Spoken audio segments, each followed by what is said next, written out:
Voilà, bonjour à tous les coronavirés de la semaine dernière. On a été les premiers. Donc on va être les premiers à se mettre un petit peu à cette nouvelle méthode d'enseignement qui n'est pas trop la mienne, hein. Si on m'avait dit qu'un jour je ferais de l'informatique, c'est un petit peu comme si un jour on disait à Augustin qui serait bon en physique. Voilà, bon, je plaisante. Allez, on y va. Donc rappel sur les phénomènes de transfert thermique. Je vous rappelle qu'on en a trois types. Conduction thermique, donc transfert de proche en proche d'énergie des régions les plus chaudes vers les régions les plus froides. On aura la convection, transfert de matière des régions les plus chaudes vers les régions les plus froides. Et on verra le rayonnement thermique au chapitre suivant. Donc du coup, la conduction thermique, elle sera d'autant plus facile dans les solides, un petit peu moins dans les liquides, un petit peu moins dans les gaz, de manière spontanée bien évidemment. La convection sera plus facile dans les gaz, un petit peu plus difficile dans les liquides, encore un petit peu plus difficile dans les solides. Le rayonnement thermique, on y reviendra un petit peu plus tard.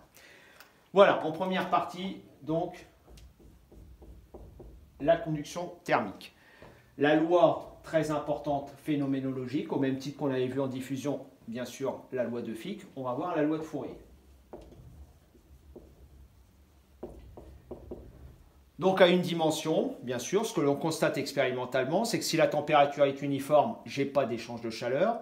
Plus les variations de température sont importantes, plus il y a échange de chaleur. Et bien sûr, les échanges de chaleur s'opèrent toujours des régions les plus chaudes vers les régions les plus froides. C'est pour ça que Fourier, en fait, nous expose une loi à une dimension phénoménologique en établissant l'expression d'un vecteur JQ, vecteur densité de courant de chaleur, donc une énergie véhiculée par une unité de temps et par unité de surface, donc quelque chose qui sera en watts par mètre carré. Donc qui dépendra bien sûr des variations de température, d'autant plus grandes que les variations de température ici sont importantes. Un coefficient de proportionnalité qui sera la conductivité thermique lambda. Bien évidemment, ne pas oublier le signe moins puisque ça se fera dans le sens des températures décroissantes selon EX. La quantité d'été sur dx, ce sera en Kelvin par mètre. Avec JQ qui est en watts par mètre carré, on aura donc la conductivité thermique qui sera en watts par Kelvin et par mètre. On pourra de la même façon, bien sûr, généraliser à 3D. Cette fois, on aura moins lambda gradient de T. Ici, une petite remarque sur la conductivité thermique. La conductivité thermique augmente avec la température et quasiment uniforme avec la pression. Si on regarde un petit peu les conductivités thermiques de différents matériaux, on retrouve que les métaux, qui étaient déjà des bons conducteurs électriques, sont des bons conducteurs thermiques. Lambda du cuivre 400, lambda de l'alu 210. Pour le verre, on est à 1 watt par mètre ici et par Kelvin. On verra un petit peu plus tard que c'est bien sûr un bon isolant thermique. Pour l'eau, à 20 degrés, 0,6 watts par mètre et par Kelvin. Pour l'eau à 100 degrés, 0,7. Quand je vous disais que ici, la conductivité thermique augmentait avec la température, vous voyez, il y a une petite augmentation. Pour les gaz, on est à quelques centièmes de watts par mètre et par Kelvin. Pour les métaux, on a une formule empirique qui marche pas mal. En fait, on s'aperçoit que les bons conducteurs thermiques sont des bons conducteurs électriques. On a ici une relation empirique qui marche pas mal, la loi de Windman et Frey, qu'on ne servira pas beaucoup. Lambda sur gamma, conductivité thermique sur conductivité électrique, 2,48, 10-8 fois la température absolue. Voilà. Équation de conservation de l'énergie qui permettra d'être couplée avec la loi de Fourier pour obtenir l'équation de la chaleur. Donc équation de conservation de l'énergie dans une deuxième partie. On va commencer, le cas le plus courant qu'on va rencontrer, si on a de la conduction thermique uniquement. Je vous rappelle que la démonstration, toujours pareil, très classique, on prend un cylindre de section S entre les axes X et X plus dx. On appelle dE de T l'énergie qui est présente dans le cylindre à l'instant T, dE de T plus dt l'énergie présente dans le cylindre à l'instant T plus dt. Donc des deux on le paramètre de deux façons différentes. On dit que c'est la variation de cette énergie. Donc on fait rentrer ici la masse volumique. Dans ce chapitre, on notera ρ la masse volumique. Donc ρ S dx, ça c'est la masse du cylindre, fois C la chaleur massique, une quantité qui est en joules par Kelvin et par ici kilogramme, l'énergie qu'il faut fournir à 1 kg de substance pour l'élever de 1 degré, multiplié par la température T. Et ça on dira que c'est l'énergie qui rentre, donc JQ de X multiplié par S dt moins l'énergie qui s'en va, JQ de X plus dx, S dt. Du coup ça nous fait, le S se simplifie. Le dx se simplifie parce que JQ de x moins JQ de x plus dx, on le passe en moins d de JQ sur dx. Et donc, on obtient une équation du type ρc dt sur dt égale moins d de JQ sur dx. Voilà l'équation de conservation de l'énergie si vous n'avez ici que le terme de conduction de la chaleur. Si jamais on prend en compte ici des échanges de chaleur sur la paroi latérale, donc souvent, vous verrez dans les exercices, on vous fait rentrer un JQ d'échange. Alors, je mets JQ perte, mais ça peut être des pertes ou des gains d'énergie, JQ sur les parois latérales. On met un coefficient H, coefficient d'échange, ici, conducto-convectif, entre le cylindre et l'extérieur. Admettons l'extérieur de température TA, température ambiante. Ici, facteur de TA moins T. Donc, du coup, dans le bilan, il faudra en tenir compte. Ici, on rajoutera ce terme H TA moins T, mais attention, la surface de contact, c'est la surface latérale, c'est plus la surface S, c'est plus la section du cylindre. Donc du coup, on multipliera par la section du cylindre, 2pi ici R dx si le rayon ici c'est grand R, mais on va mettre pour l'instant ds latéral multiplié par dt. Alors on peut se poser la question, est-ce qu'on met plus ou est-ce qu'on met moins? On regarde un petit peu ce qui est logique. Vous voyez que si la température ambiante est plus importante que la température T du cylindre, de l'énergie va rentrer dans le système. Par contre, si la température ambiante est plus faible, de l'énergie va être perdue. Et en fait, avec le signe plus que vous mettez là, ça marche à tous les coups. Voilà, donc du coup, on va rajouter ça. Bien évidemment, de l'autre côté, il faudra remplacer la section S par pi r carré. Si vous avez l'équation ici, avec un cylindre de rayon grand R. Et la surface latérale, on la remplacera par 2pi r dx. C'est pour ça que quand on va établir l'équation différentielle, on aura rho c dt sur dt multiplié par pi r carré moins djq sur dx multiplié par pi r carré plus le terme de coefficient d'échange h ta moins t multiplié par 2pi r. Voilà l'équation différentielle que l'on obtient avec le terme d'échange sur les parois latérales. Voilà, il ne reste plus qu'à conjuguer cette équation de conservation de l'énergie avec la loi de Fourier pour obtenir ici l'équation de la chaleur. Voilà, j'efface un petit peu. Ici. Donc, rebelote, cette équation de la chaleur. On va pouvoir la mettre à la fois ici avec le terme de perte sur les parois latérales ou sans le terme de perte sur les parois latérales. Donc, dans le premier cas, si vous n'avez que de la conduction thermique, ici qui intervient, et bien dans ce cas-là, ça nous fait rho c dt sur dt, le moins djq sur dx, on rentre la loi de Fourier, et donc ça nous fait lambda d de t sur dx2, soit une équation du type, ici, donc dt sur dt, lambda sur rho c, souvent on le notera k, on appellera ça la diffusivité thermique, d de t sur dx2. On s'aperçoit que k, au niveau analyse dimensionnelle, puisque c'est égal à lambda sur rho c, lambda, on a vu que c'était en watts par Kelvin et par mètre. Rho, la masse volumique en kilogrammes par mètre cube. C en joules par kilogramme et par Kelvin.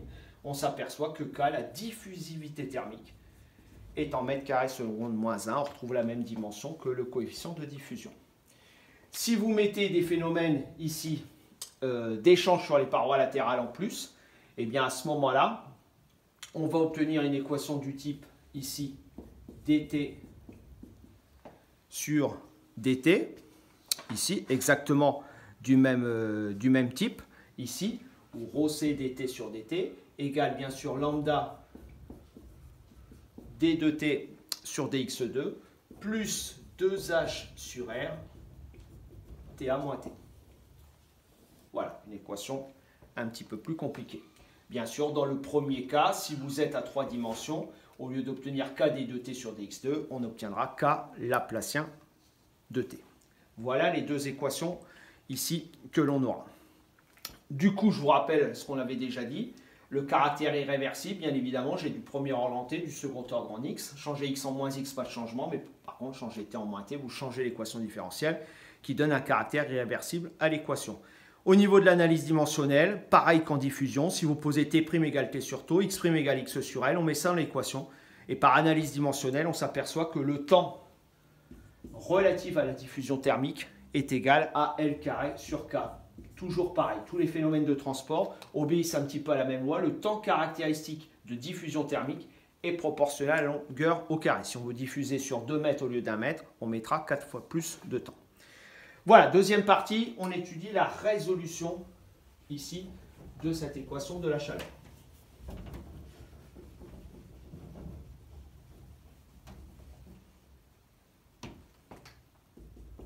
Toujours pareil, comme on a vu en diffusion, on commence à traiter le régime permanent. Donc régime permanent, si vous n'avez que de la conduction pure, la dérivée seconde de t par rapport à x2 égale 0, puisque dt sur dt égale à 0. Du coup, on aura t de x qui sera une fonction affine de la longueur. Si jamais en 0, vous avez t1, en grand L, vous avez t2. Si on prend toujours pareil, un cylindre, cette fois de grandeur grand L, ici, entre 0 et grand L, avec ici une température T1 et une température T2. Donc ça nous fera T2 moins T1 sur Lx plus T1. Répartition linéaire de la température. Du coup, on pourra sortir JQ. Donc JQ moins lambda dt sur dx, ça fait lambda T1 moins T2 sur L. Je multiplie par la section S et on obtient en fait un courant de chaleur qu'on peut noter IQ, bien sûr, qui sera en watts, absolument pas en ampères. Du coup, j'obtiens quelque chose du type I égale U sur une résistance thermique, même similitude avec l'électricité. On obtient une résistance thermique qui fait L sur lambda S, même peut-être qu'en électricité, au lieu d'avoir lambda en conductivité thermique, on aura gamma la conductivité électrique. Les associations séries en parallèle sont les mêmes qu'en électricité. Si vous avez plusieurs vitres dans une pièce, l'association est en parallèle. Par contre, si on fait un petit calcul ici de simple vitrage ou double vitrage, si vous avez un simple vitrage, donc température extérieure T1, température intérieure à la place T2, on a une épaisseur de verre EV, conductivité du verre lambda V. Ici, la résistance du vitrage, la résistance thermique, ce sera ici EV sur lambda du verre, section de la vitre. Si vous mettez du double vitrage, on aura T1, une épaisseur de verre, une épaisseur d'air entre les deux, et à nouveau du verre. Donc la résistance du double vitrage, ce sera 2EV sur lambda V fois S, plus l'épaisseur d'air, divisé par lambda R section S. Vous augmentez la résistance thermique. Si vous augmentez la résistance thermique ici, à différence de température identique, intérieure-extérieure, bien évidemment, vous diminuez IQ et donc vous améliorez votre isolation. Voilà, si on fait une résolution à 3 dimensions, ici, avec Laplacien de t égale 0, je vous rappelle qu'au niveau de la diffusion, on l'avait fait sur une résolution cylindrique. On peut essayer de faire une résolution sphérique ici. Donc si vous supposez que vous ayez deux sphères de rayon R1, de rayon R2, ici où les températures c'est T1, T2, à ce moment-là, le Laplacien, on l'exprime en coordonnées sphériques. Donc je vous ai remis la relation ici. 1 sur R2, D sur dr de R2 dt sur dr égale à 0. On résout cette équation-là. On s'aperçoit que dt sur dr, ici, est égal à k sur R2. On réintègre et on a T de R qui est du type moins k sur R plus k'. Comme on connaît les températures aux deux extrémités, en R1 et en R2, on va pouvoir de cette façon-là, ici, trouver la répartition de température. On aboutit ici à une répartition de température qui permet d'avoir T1 moins T2 égale moins K 1 sur R2 moins 1 sur R1. Une fois que vous avez votre répartition de température, puisque T de R est du type moins K sur R plus K', avec K qui peut être calculé avec les conditions limites, R de R1, facteur de T1 moins T2 sur R2 moins R1. Une fois que vous avez la répartition de température, vous pouvez sortir JQ, moins lambda dt sur dr. Donc ici, vous allez avoir moins lambda dt sur dr, qui va nous donner, bien sûr, lambda. La dérivée de moins k sur r, ça fait k sur r2. Ensuite, il n'est pas difficile de passer à IQ. Intégrale double de JQ ds. JQ, on le sort. La surface ds, donc si vous prenez une sphère de centre haut de rayon petit r entre les deux, ce sera 4 pi r carré. Donc ici, le courant IQ, ce sera lambda fois k multiplié par 4 pi. Puisque vous avez lambda k sur R2, vous multipliez par 4 pi R2 qui est la surface de la sphère de centre haut de rayon petit r, vous avez IQ qui vaut lambda fois K fois 4 pi. Du coup, on aura IQ qui sera proportionnel à T1 moins T2. Du coup, on pourra sortir la résistance thermique. Vous l'avez sur le poly. RQ, ça fait R2 moins R1 sur 4 pi lambda, R2 moins R1. Voilà. Si jamais maintenant, on a toujours pareil, un régime permanent avec des pertes sur la paroi latérale. Donc, dans ce cas-là, la nouvelle équation différentielle en régime permanent, vous l'avez. D2T sur dx2 plus 2h sur A lambda T A moins T égale à 0. Donc D2T sur dx2 ici, moins 2h sur A lambda T égale moins 2h sur A lambda T1. Équation différentielle du second ordre en T, ici avec second membre constant. On résout l'équation sans second membre. On obtient quelque chose du type A exponentielle moins mx plus b exponentielle mx, avec bien sûr m qui est égal à la racine carrée de 2h sur a lambda. La solution particulière, TA. Et là, tout dépend un petit peu des conditions limites que vous avez. Si on vous donne la température, admettons, à une extrémité T1, à l'autre extrémité T2, comme on a deux inconnus, on le détermine. Souvent, dans les exercices, on vous dit, on supposera la barre suffisamment longue. Si la barre est suffisamment longue, il faut éviter la divergence en plus infini. Donc on prendra B nul et on vous donnera la température autre part. Voilà les trois cas les plus souvent rencontrés en régime permanent ou quelque chose d'unidimensionnel qu'on résout, on retrouve la résistance thermique. Ou alors on aura ici quelque chose de type cylindrique avec une symétrie cylindrique ou une symétrie sphérique. On prend le Laplacien, on vous donnera les expressions et on l'intègre deux fois pour trouver la répartition de température. Ou souvent, on peut traiter le régime permanent avec un terme d'échange sur les parois latérales, par exemple. Voilà, enfin, on termine sur un cas de régime non périodique. On a vu dans le cadre du phénomène de diffusion, le plus souvent rencontré, c'était l'histoire de la gaussienne, ici, avec la répartition de la diffusion. Nous, en conduction thermique, le cas le plus souvent rencontré, ce sera le cas des ondes sinusoïdale de température. Voilà, donc souvent on étudiera un petit peu comment va se répartir, comment vont évoluer les températures à l'intérieur du sol. Pour ça, on prendra des conditions au sol du type T0 et de T, du type T0 plus θ0 cosinus oméga T. En effet, on s'aperçoit qu'au niveau du sol, la température varie très souvent de manière sinusoïdale, où on considérera des variations journalières, hebdomadaires, mensuelles de température ou par exemple des variations annuelles de température. Donc moi j'ai pris le cas d'évolution au sol, de température admettons annuelle, j'ai pris l'exemple à Compiègne, supposant que la température minimale soit de moins 10 degrés, maximale de 30 degrés. Ça nous fait bien sûr une valeur moyenne de 10 degrés avec une amplitude de 20. Donc on aura T0 et de T du type 10 plus 20 cosinus oméga T avec oméga égale 2pi sur T, la période, à ne pas confondre avec la température. Et là, dans ce cas-là, vous prendrez une période d'un an, 365 jours un quart fois 86 400 secondes. On va associer à T0 et de T la grandeur complexe, T bar de 0 et de T, T0 plus θ0 exponentielle j oméga T. Et on va chercher dans le sol une répartition de température du type T bar de x de T, T0, plus θ bar de x exponentielle j oméga T. Ça, on va le mettre dans l'équation différentielle, ici.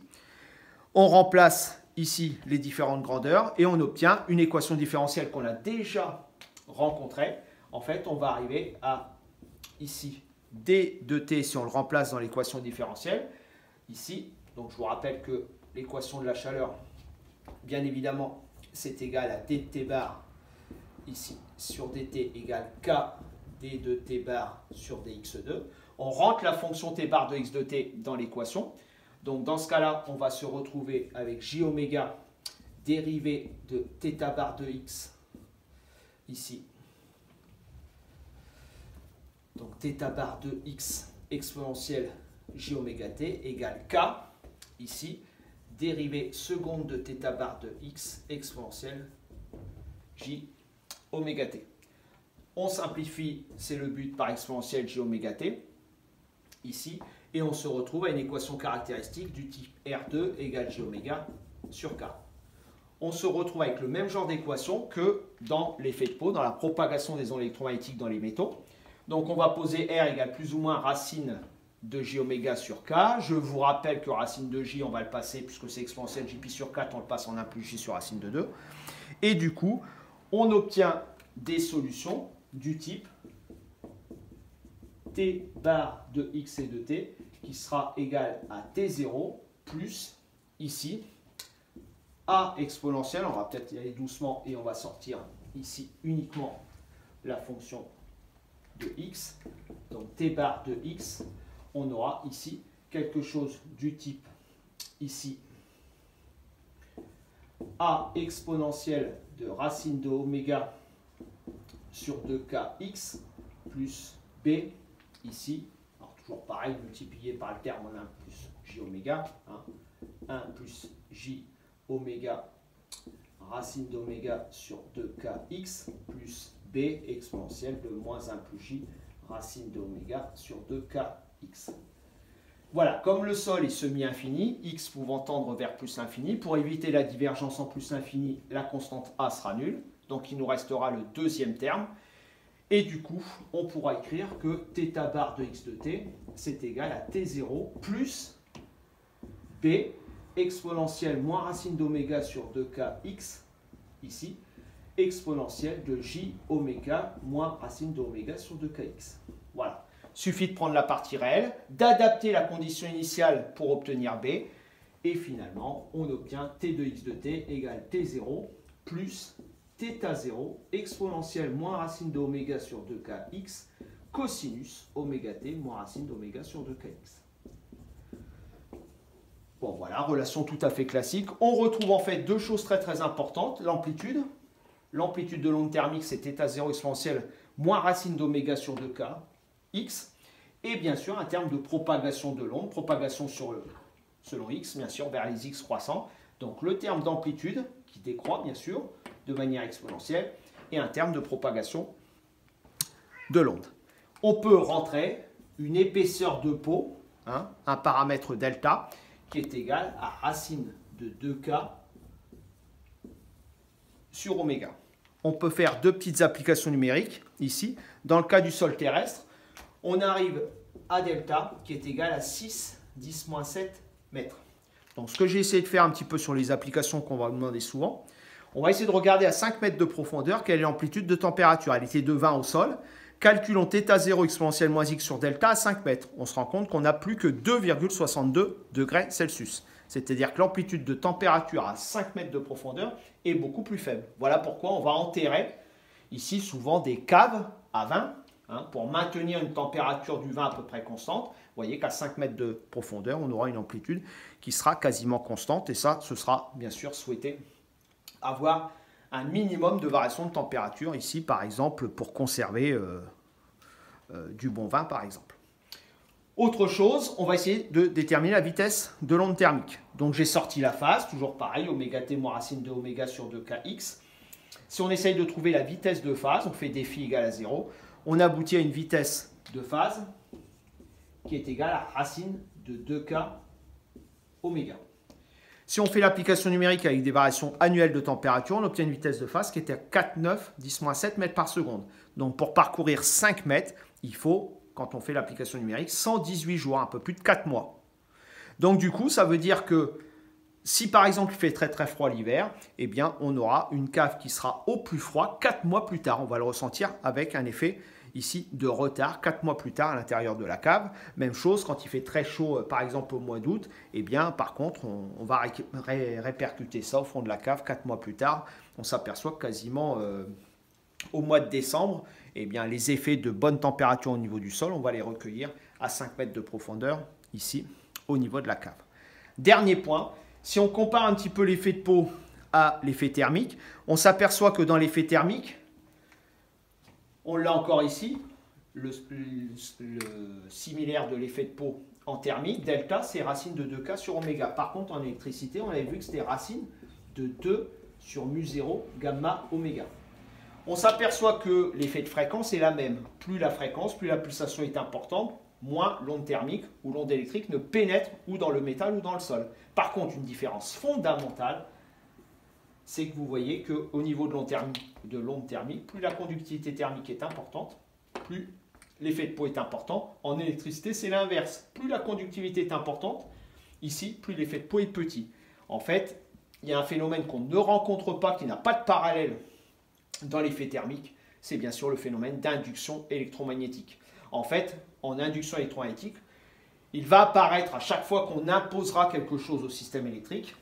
Eh bien, c'est la loi de Lenz qui vous dit ça. Il apparaît un phénomène physique qui aura tendance à s'opposer à la cause qui donne naissance, donc s'oppose à l'apparition de l'onde électrique.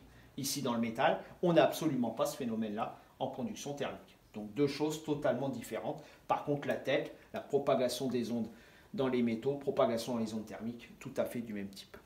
Voilà. À ce chapitre, à ce cours sur la conduction thermique, j'aimerais bien que vous me regardiez les différents exos. Vous avez des petits exos d'utilisation directe du cours. Bon, après, si vous avez le temps, vous avez des exercices plus conséquents qui vous permettront de vous entraîner un petit peu comme sous forme de devoir à la maison. Mais commencez par me faire les exercices que je vous ai proposés. Puis n'hésitez pas à en faire, je vous ai donné pas mal de corrections là-dessus. Voilà. On verra ensuite le dernier mode de transfert thermique qui n'a rien à voir, le rayonnement thermique. Mais ça, on verra ça pour l'épisode de demain.